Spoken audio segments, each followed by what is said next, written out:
It's an immense honor and pleasure for me to be able to address you today at the occasion of the launch of the UN Development Assistance Framework. I'm speaking to you in my double capacity, on the one hand as co-chair of the Development Partners Group at level of heads of cooperation, and as well in the capacity as head of development cooperation of the European Union. My brief intervention will basically focus on three messages.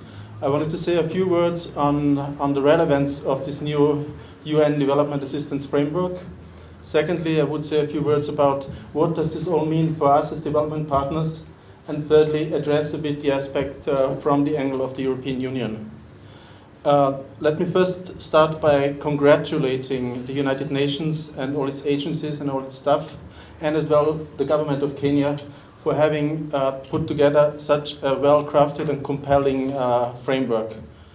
And I think it is even more relevant now because of the timing of this document, and this framework is actually fantastic for three reasons. First of all, it fits perfectly into all the new, just approved government policy priorities, notably the Big Four, but as well the MTP3, and these two, of course, go hand in hand and go together.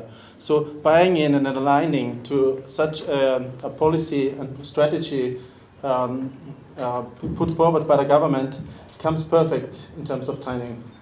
Secondly, the Sustainable Development Goals are, of course, always in the forefront of the work of the United Nations, and this document is as well fully aligned, and the leaving nobody behind as the mantra, so to say, of the United Nations, I think is truly reflected in this document.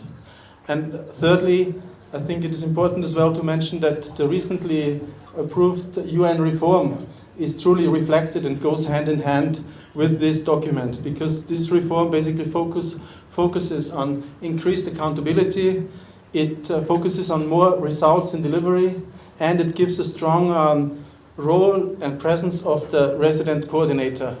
And if you allow me to say, in my own experience, having been here for 10 months now in this country, that I think SID already has been living and implementing and breathing this role, this new role that is being given to other resident coordinators in the future. I think you have been an example how to steward and to guide actually the work of the UN here in the country. And I think this is truly reflected as well in this document, and I think you deserve a round of applause for that.